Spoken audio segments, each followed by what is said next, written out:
Բարեձեզ, հարգելի գործընկերներ, մենք այսօր հավաքվել ենք, խանդրվում ենք Անահիտ Բախշյանի հետ, որը մենք այսօր այդքան ներքին քաղաքական հարցեր չենք քննարկելու, չնայած այսօր այն ամենը ինչ կատարվում է մեր իրականության մեջ առնչվում է քաղաքականության հետ, երևի թե։ Բայց այսօր մենք շատ ցավոտ հարց ենք փորձելու շոշափել, քննարկել։ Գազի թանկացման զուգահեռ։ Դա դուք կասեք, մենք այսօր կատնամթերքի նույնպես։ Ահա, հացը եւս։ Ընտրություններն ավարտվեց։ Բայց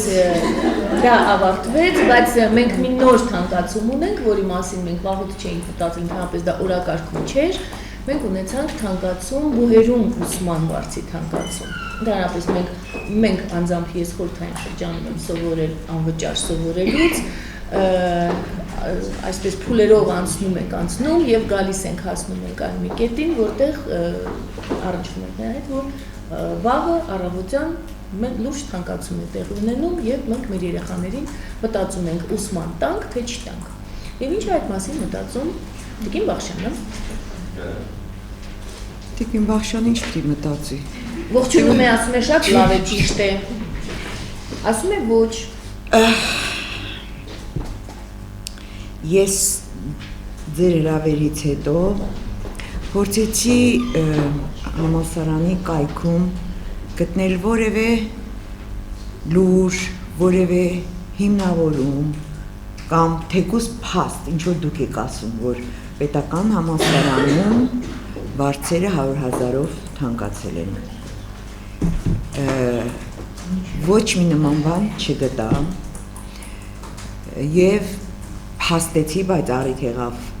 նայելու համալսարանի կայքը եւ փաստելու, որ այնտեղ շատ համենայնիվս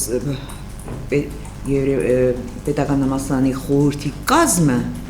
շատ հին կազմն է։ Այնտեղ օրինակ գրված էր պարոն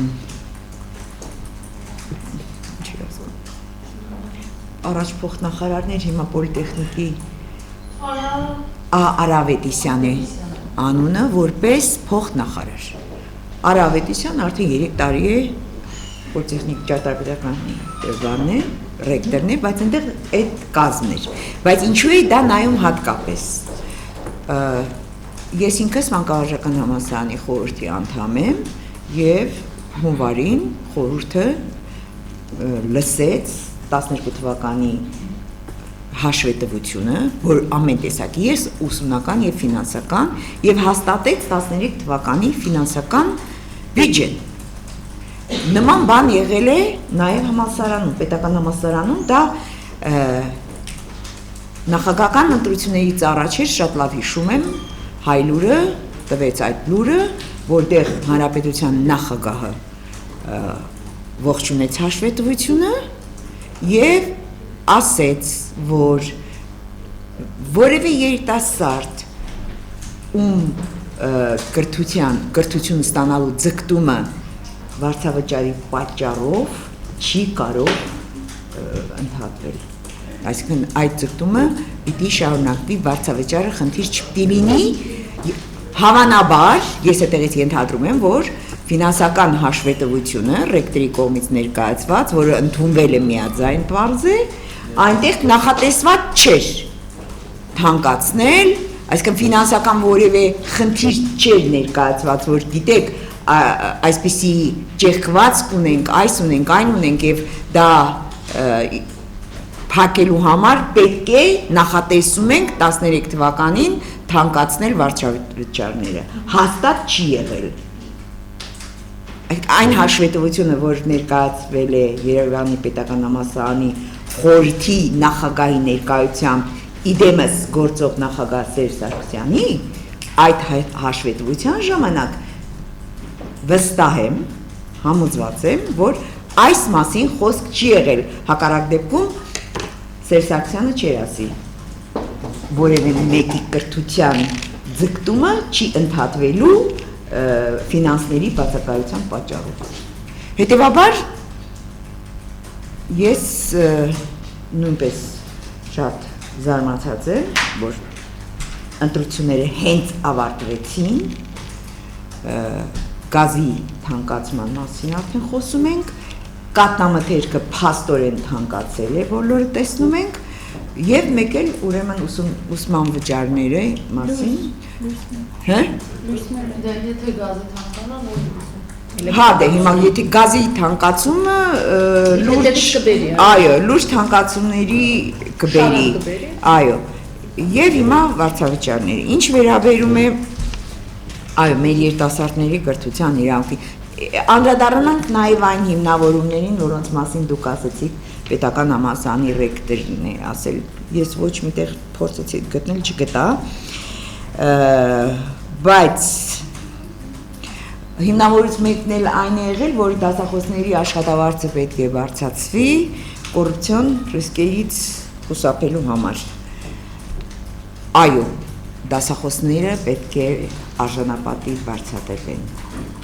որովհետև հատկապես այն դասախոսները, որոնք չեմ կարծում մեծամասնություն են, ովքեր լսարան են մտնում պատրաստ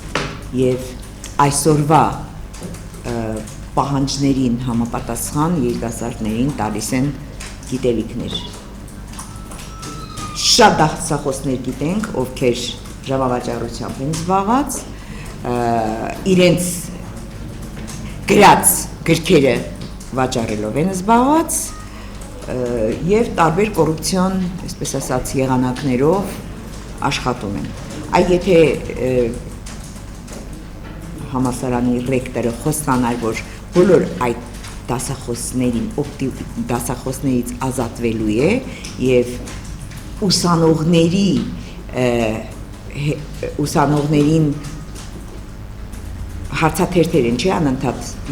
ուսանողները լրացնում այս կամ այն դասախոսի գործունեության վերաբերյալ, այդ գնահատականի վրա հիմնվելով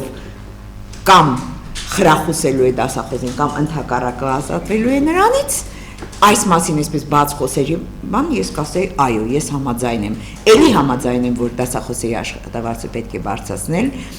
հենց կոռուպցիոն ռիսկերից խուսափելու համար, բայց միանգամից հիշում եմ մեր երկրում դատավորների աշխատավարձերի բարձրացման մասին, չէ, երկու անգամ ավել են ստանում իրենք վարչապետից էլ, պատգամավորից էլ, բայց ցավոք սրտի արդարադատության ոլորտում կոռուպցիոն ռիսկերը բոլորովին չեն պակասում։ Այստեղ գալուց առաջ ես կայքում նայում էի նախարարության 13-14 թվականների հակակոռուպցիոն ծրագիրը, որտեղ ուզում էի հանդիպել այս փաստին, որտեղ գրված էր կոռուպցիան, նախատեսում է կոռուպցիան այս ոլորտում պակասեցնելու համար բարձրացնել օրինակ դասախոսների աշխատավարձը։ Թե ինչի ձևով։ Դա չկա։ Ոչ մի նման բան ես չտեսա հակակոռուպցիոն ծրագրում, այնտեղ միայն հանրակրթության ոլորտին եւ միջին մասնագիտական ոլորտին է վերաբերում այդ հակակոռուպցիոն ծրագրերը, բայց բուհերի վերաբերյալ չեմ նկատել։ Նորից նայել եմ կրթության զարգացման 11-15 թվականների ծրագիրը, որտեղ շատ լուրջ մարտահրավերներ են դրված բուհական կրթության առջև, որոնց վերաբերյալ մասնավորապես մայիսի 7-ին բարձրագույն կրթության բարեփոխումները թեմայով միջազգային համաժողովի ժամանակ պարոն Աշոտյանը հայտարարել է, որ բուհերի կառավարման համակարգի առողջացման ծրագիրը բեկումնային եւ կտրուկ քայլերի անհրաժեշտություն ունի։ Հիմա ինչ նկատի ունի պարոն Աշոտյանը, ես ենթադրում եմ, բայց չգիտեմ։ Ինչ հետևանքներ կարող են ունենալ։ Հետևանքների մասին։ Թանկացման հետևանքով սոցիալական մի դժգոհության մի ալիք, որովհետև բայց արդյոք մենք դժգոհում ենք։ Այո, ալիք ենք բարձրացնում։ Չէ, չենք դժգոհում։ Երբ մենք նոր էինք խորհրդարան անցել ու այս թեմայով խոսակցություններ էինք ունենում, Տիկին Լարիսան միշտ ասում էր, ականջների տող արեք, մեր ժողովուրդը սոցիալական բունտ երբեք չի արել իր կյանքում եւ չի անելու։ Ես միշտ ասում եի, ոնց կարող է, բայց այդ մարդը իսկապես Տիկին Լարիսան, որ մի բան ասում էր, ուրեմն իմաստուն մարդ էր։ Մեր ժողովուրդը, ես չգիտեմ, էլ ինչ պիտի անեն իրեն, ինչքան խեղտեն, որ ինքը ոտքի ելնի։ Այսինքն այսօր արդեն մենք ունենք գազ, կաթնամթեր, բու, էլեկտրականություն, վաղահաց եւ այլն։ Այդ, ինչպես ասած, բուկետը, այդ բույրը բավարար չէ սոցիալական, դուք ասեցիք սոցիալական ընդվզում հնարավոր է թե ոչ այնուամենայնիվ։ Ես չեմ ասում, ես ասում Տիկին Լարիսան իր փորձից է ասում, եւ ես ընդամենը ամեն օր համոզվում եմ դրանում կապրենք կտեսնենք, ես չեմ կարող ասել այսօր կառավարության շենքի դիմաց կոչ էին արել Facebook-ով, երևի տեսել եք, գազի թանկացման հետ կապված հավաքվել եւ բողոք արտահայտել, ես չգիտեմ այնտեղ ինչ է կատարվում, կտեսնենք ինչքան մարդ է հավաքվելու եւ հա, ինչքան հա դե մի 60 հոգի Այսինքն մենք նորից հետ են գալիս հետևանքների մասին, դա առաջի կետն էր ձեր ասած իմ հարցից, ինչպիսին կլինեն հետևանքները, դուք ասացիք սոցիալական, ներեցեք նորից եթե կարելի է, չէ, բունտը չեն չի լինում, այո, չի լինում, ես էլ համաձայն եմ ձեզ այլ հետևանքներ, այլ հետևանքներ, առաջին հետևանքը արտագաղթն է, ամեն տեսակ այսպիսի ոտնձգության մեր ընտանիքների գրպանի նկատմամբ հերթական արտագաղթի հոսքն առաջացնում։ Մեր ժողովուրդը իր ըմբոստությունը, իր ընդվզումը լուր արտագաղթելով է անում։ Ասում է, այս երկրում չեմ կարող ապրել, թքում եմ ամեն ինչի վրա եւ գնում եմ։ Արտագաղթը քաղաքացիական հասարակության ձևավորման հետընթացը, դանդաղեցումը, կրթության նկատմամբ ինչ ասեմ, մի վերաբերմունք, որով այդ համալսարանների եւ այդ կրթության նկատմամբ հույս չեն կապում, որտեղ ասում են նաև մի քանի օր առաջ հանրապետական պատգամավորի հետ ասուլիս ասում է մեր ծնողները մեղավոր են, որովհետև իրենք ուզում են իրենց երեխան ունենա ընդհանրապես դիպլոմ, բայց հետո աշխատատեղ չկա։ Հիմա այդ ծնողն է պարզում է մեղավոր, որ ամեն ինչ անում է, որ իր երեխան կրթություն ստանա, բայց աշխատատեղ չի կարողանում ապահովել իր երեխայի համար։ Մի տնջուկ է։ Իմ արդեն երեք կրթության նախարար Արմեն Աշոտյանը անդրադարձավ այս թեմային, բայց ասեց, որ համոզում եք որակյալ կրթություն, համոզում եք մատչելի կրթություն, համեմատեց, որ տարածաշրջանի երկրների համեմատ մենք դեռ անգամ բարձր գներով դեռ ցածր ենք կրթության վարձավճարներ ու իհարկե ասաց, որ այո, ես համաձայն եմ, որ աշխատավարձ ու բարձրացվող գները համահունչ չեն, բայց ամեն դեպքում ասաց, որ եթե ուզում եք, որ դասախոսի աշխատավարձը բարձրանա, ուրեմն պետք է պատրաստ լինենք։ ԵՊՀ-ի օրինակով մենք կոնկրետ Սիմոնյանի հետ խոսել ենք միջին հաշվարկով, գալիս է եթե 100,000 դրամ թանկանում է, մեկ դասախոսի աշխատավարձը մոտավորապես առավելագույնը շուրջ 5,000 դրամ է բարձրանալու։ Հիմա այստեղ այդ 100,000 դրամ ուրիշ ինչ այլ ծախսեր է փակելու, ինչ անշապում լավ անգամ 10,000 դրամ, դա իսկապես բարձրացում է համարում։ Ես կուզենայի, որ համետ բարձրացման նվազագույն շեմին անդրադառնանք Աշոտյանի խոսքին։ Իսկապես լավ կրթությունը շատ թանկ հաճույք է եւ լավ կրթություն նշանակում է ժամանակակից լուրջ տեխնիկական միջոցներ, համապատասխան լսարաններ, կահավորանք եւ դասապրոցեսը ապահովող շատ պարագաներ, որոնք թանկ արժեն իսկապես եւ դասախոսների անընդհատ վերապատրաստում, դասախոսները փորձի փոխանակում գնան, գործողումների գնան, տեսնեն որտեղ ինչ է լինում, լավը բերեն, նորը բերեն, զարգանան։ Այո, սա թանկ հաճույք է եւ ամբողջ աշխարհում է իսկապես կրթության վարձավճարը բարձրացել։ Ամերիկայի նման երկրում կրկնակի բարձրացել է։ Ստույգ գիտեմ, որտեղ քրոջս երեխան ընդունվեց ու $42,000 տարեկան այն համալսարանը, որը նախկինում 20-21,000 արժեր։ Հիմա $42,000 է։ Ուզում եմ ասել, այո, ամեն տեղ է թանկացել։ Եվ իսկապես, եթե մենք ուզում ենք լավ կրթություն, մենք դրա համար պիտի վճարենք։ Բայց մեր երկրում որտեղից վճարելը, ինչպես այդ գումարը հայթայթելը ամեն ընտանիքի համար շատ լուրջ խնդիր է, անլուծելի երբեմն խնդիր։ Հետևաբար ես չգիտեմ, կառավարությունը պետք է գտնի ձև, որ եւ կրթության ուրեմն ֆինանսավորման մի այլ ձև պիտի գտնի,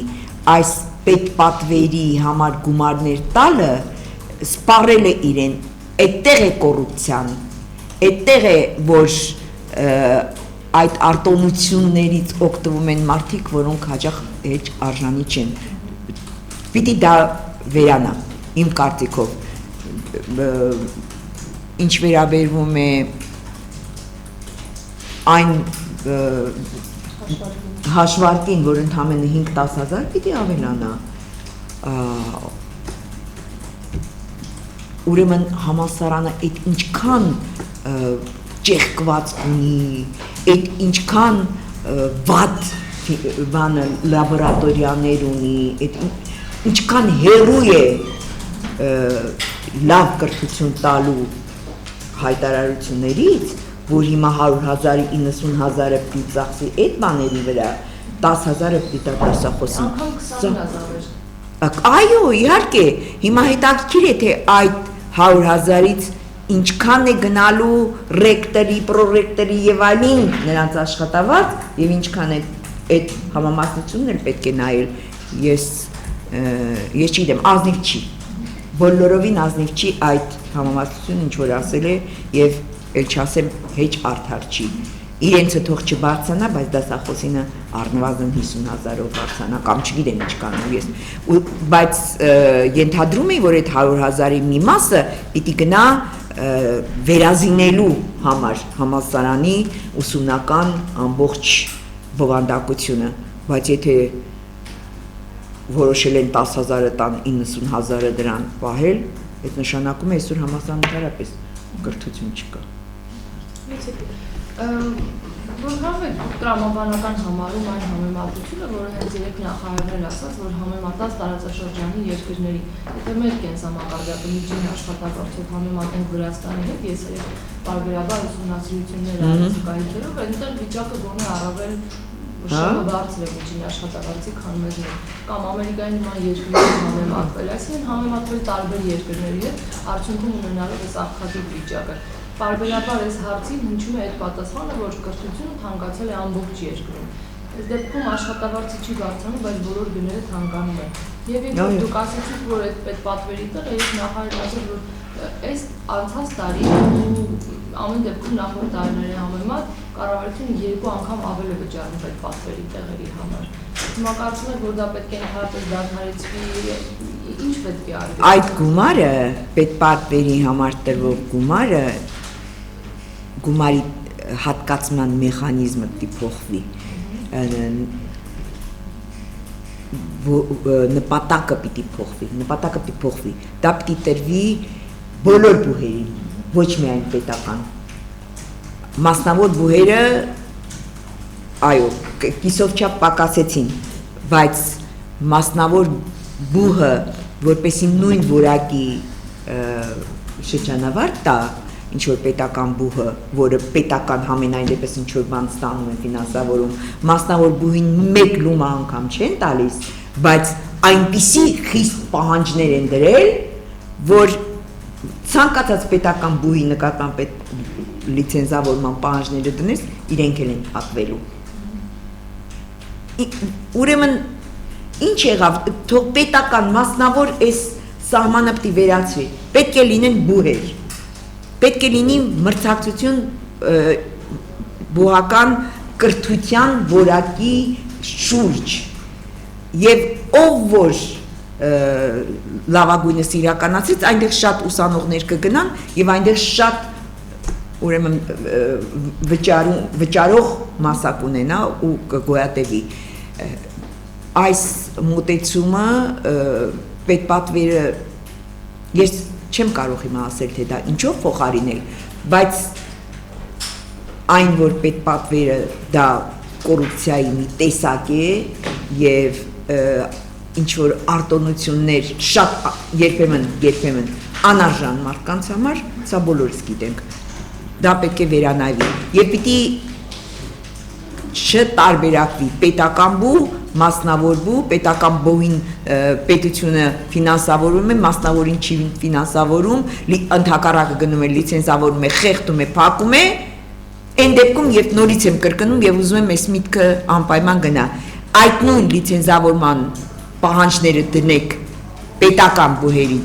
առջև իրենք էլ հաջողությամբ կփակվեն դե դրված է ասում եմ ինչու չենք լսում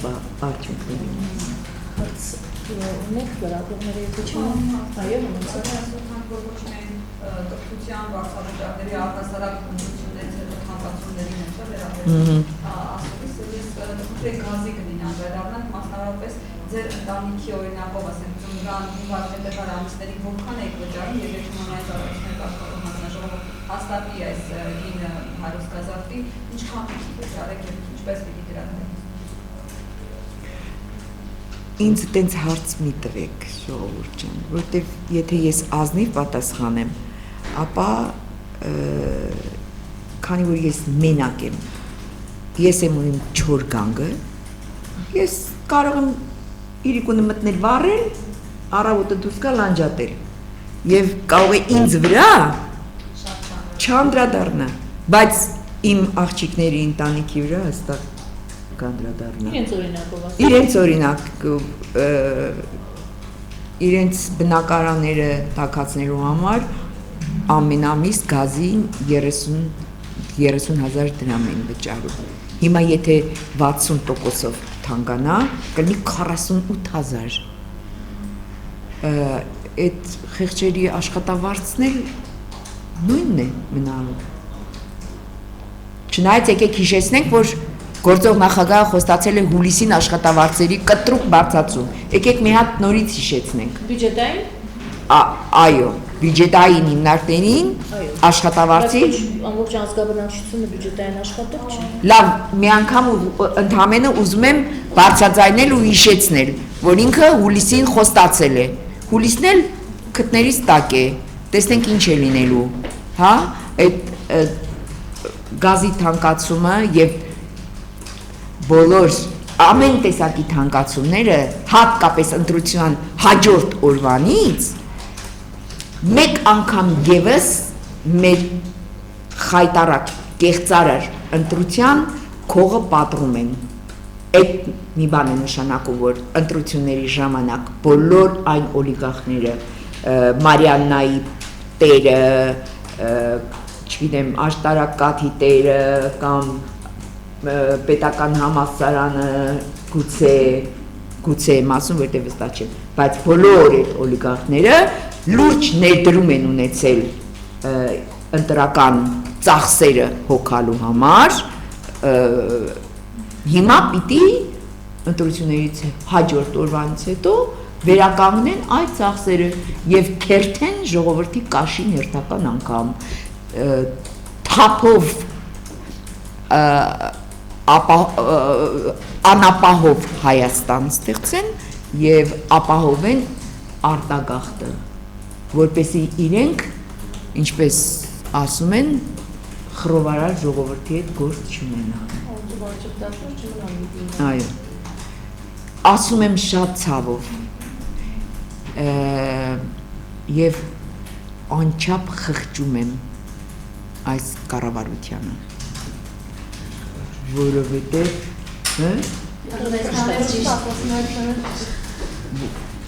անչափ խղճում եմ, որտեղ իրենք հաստատ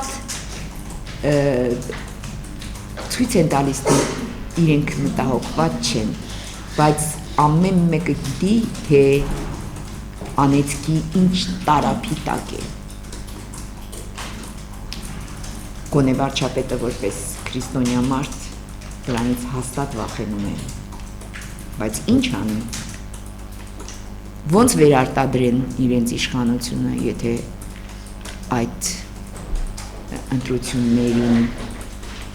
չներգրավեն բոլոր օլիգարխներին իրենց քսակներով, չեն կարող։ Դրա համար դնում են մի կողմ խիղճ, հավատ ու քերթում են մեր ժողովրդին մինչև վերջ կաշին։ Այսինքն դուք այս ենթադրում եք, որ այս թանկացումը կամ հարցը ուրիշ ձևով տամ, ինչու թանկացումները կաթնամթերքի կոնկրետ տեղի ունեցան հենց ընտրություններից հետո։ Վայ, բացատրից էլ ոնց ասեմ։ Ասում եմ, Աշտարակ Կաթեմարյանն, Սիթին Երևան, Սիթի եւ բոլոր այդ օլիգարխները որոշակի այսպես մեծ քսակներ են դրել ընտրությունները կազմակերպելու համար, բայց քանկաշարքը որտեղից են բաժանում։ Հիմա ոնց վերականգնեն այդ ինչ որ տվել են։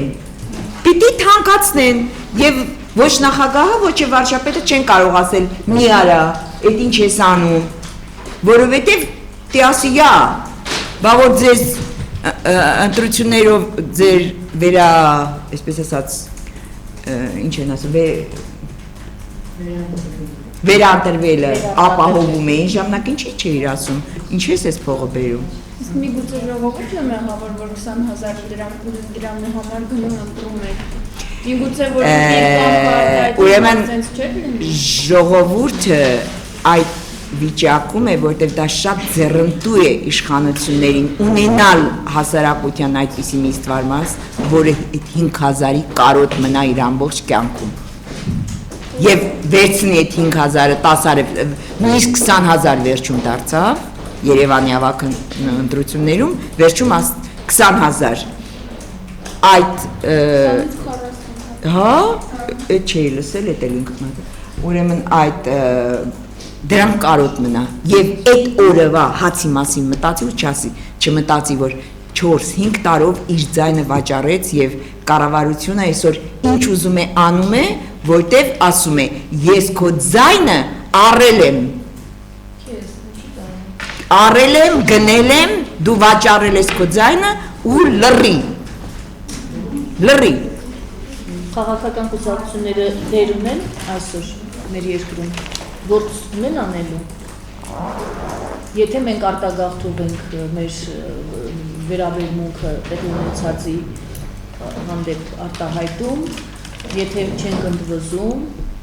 մենք դա այսօր արձանագրեցինք մեկ անգամ եւս, մենք դա գիտենք, բոլորս լավ գիտենք։ Արդյոք մենք քաղաքական կուսակցությունները ունեն դեր անելու այս ամեն ինչում, բայց չի ստացվում, ինչու չի ստացվում, անկեղծ, ինչու չի ստացվում, չեմ կարող այդ չափ անկեղծանալ, չեմ կարող, բարի, ես ընդունում եմ, դա մեր ցավոտ հարցեր, եւ մեր անզորությունը, ցավ պատճառել այս հարցով, ես պիտի ասեմ, այո, մեր անզորությունը հերթական անգամ արձանագրենք եւ ասեմ, որովհետեւ ընդդիմության մեջ քաղաքական ուժերը չեն համախմբվում, սուտ իմ սուբյեկտիվ կարծիքը այն է, որովհետեւ այդ ընդդիմադիր քաղաքական ուժերի նպատակներն են այլ։ Այսքան բան, ավել չեմ անկեղծանա։ Հարցեր չունեք։ Եվ ինչ հարցեր։ Ապրենք, շարունակենք ապրել, մեր երեխաներին դաստիարակել, փորձել կրթություն տալ, լավ մասնագետներ։ Ես մի հատ հարց էի պատրաստել ձեզ համար, չգիտեմ, եթե լրագրողները սպասեն կամ դուք պատասխանեք։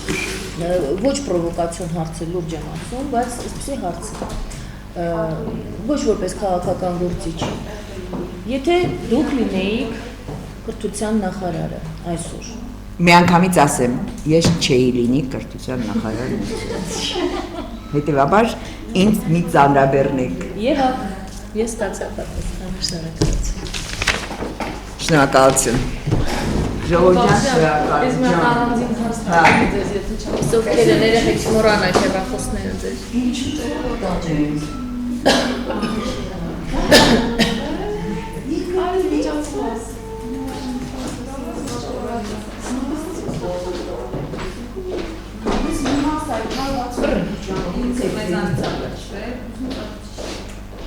Ժողովուրդ տեսով ամ, գնում ամ։